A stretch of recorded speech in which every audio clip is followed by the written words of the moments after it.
Talk, KBOI. I don't think I have the high score on Gallagher anymore, do I? I think it's been taken down. Yeah. So the other voice you hear is Will. Will's joining us in studio. Part owner or owner? Co-owner. Co-owner Yep. of Space Bar.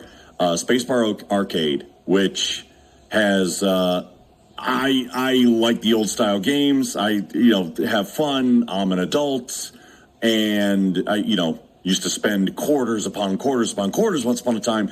And you had an idea, or other people had an idea. You had the idea here. All right, one of the first ones downtown to just create that space where adults could go play the old school games and have a drink, and that's normal for a downtown bar. Right? Right, yeah. How much is a liquor license? Currently $300,000 in Boise. $300,000. Wow, that's really specific. How easy is it to get a liquor license in Boise? Well, you have two options now. One is wait on the list. The list is about 15 to 20 years long. We were number 96 when we put our name in about 7 years ago. 15 to 20 years long? 15 to 20 years, yeah. Okay. Yeah, so... we put our name in 7 years ago. We moved up from 96 to 84, I believe, on the list. So we've done the math, and it's going to be 130,000 people have to move to Boise proper for us to reach number one on that list. So that is option one. Option two is to pay the $300,000 that they're asking for a license. Okay, so you can either wait for it, or cut the line. Or just go direct to the front and spend $300,000.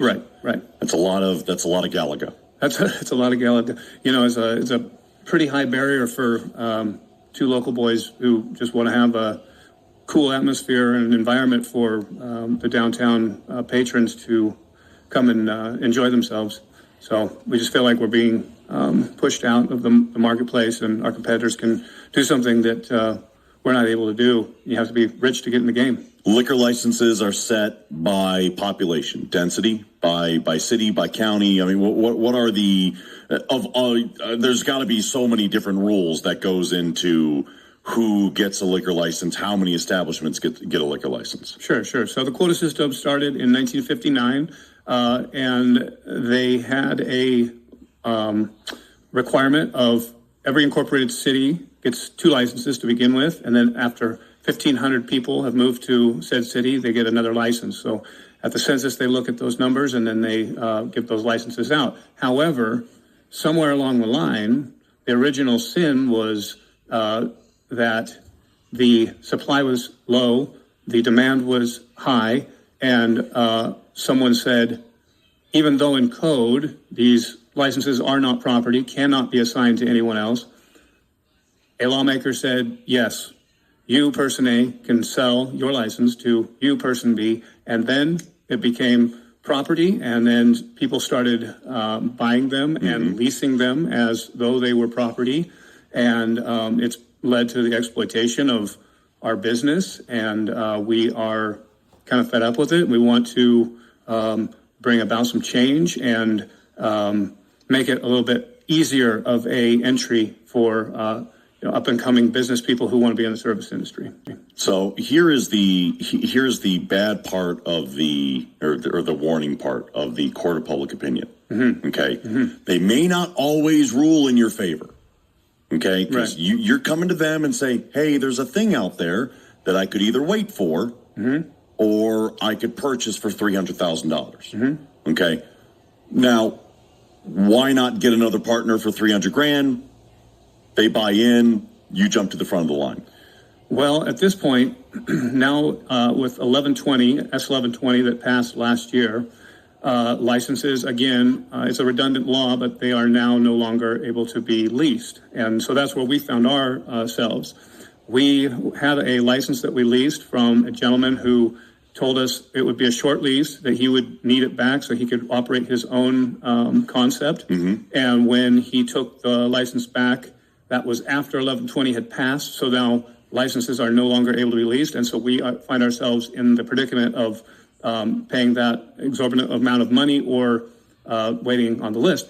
the question you ask about the $300,000, that money goes away as soon as you purchase the license because it cannot be sold again. So, Right. You're spending all that money just to jump the line, not to recoup any of that on the back end. And so, But you're able to sell liquor. We are able to sell liquor, but that's going to be a long time before we recoup all that. Right. So you go to the lawmakers, and what do they say this year? They said, hit the bricks, pal.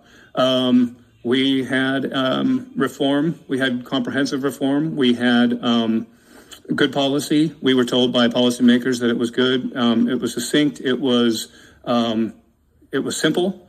And I think being in this game, there's a lot of money involved in it now because there was regulatory capture and because a lot of people are invested in an old system that made them a lot of money. They don't want to let go of it. And so they are pressuring lawmakers to not allow that to happen. So I was going to say, are other business owners or other liquor license holders saying don't give out new ones, don't make it easy to buy new ones? Where are your hurdles coming from other than the rules? Oh, certainly it's the other business owners, the legacy license holders, they're called. They are preventing any sort of change to happen. And there's heavy lobby from the Hagedorn Corporation in Coeur d'Alene, and then also the beer and wine industry, who feel that any liquor that would be out there would then reduce their placement in the market. But, if there are more restaurants and bars that open, really more beer and wine will be put on the shelves. So. All right, so I'm going to do a quick court of public opinion. You ready? Yeah. All right, so either the people are going to call up and they're going to say, you're getting screwed. Or they're going to call up and say, find another partner, pay the money. That's where we're at this point. Sure. 208-336-3700. You just heard from a small business co-owner, Will, joining us in studio. All the guy wants is a liquor license. He doesn't want to have to wait 7 years, eight more, 15, 20. 15. But you've been waiting how long now? We've been waiting 7 years. You've been waiting 7 years. Right. You don't want to wait 8 to 13 more years for a liquor license. Or does he get a partner in at $300,000 to go, hey, I'll be part owner with you, which means you're going to get less profit because this new person wants to recruit $300,000. 208-336-3700. Pound 670 on your Verizon wireless phone. Is Will a victim of government or his business? Competition. 208-336-3700. Your calls next. Traffic. Powered by Beacon Plumbing. Stop freaking. Call Beacon. Nate Shelman on News Talk KBOI. And every once in a while, somebody gets a hold of me and says, hey, I got a problem. I need your help.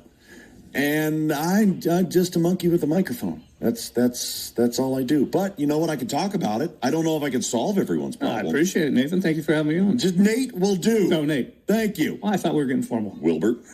Anyway, Will's joining us in studio and co-owner of the Space Bar downtown, place where I once held the high score on Gallagher. He did. We reset him every night.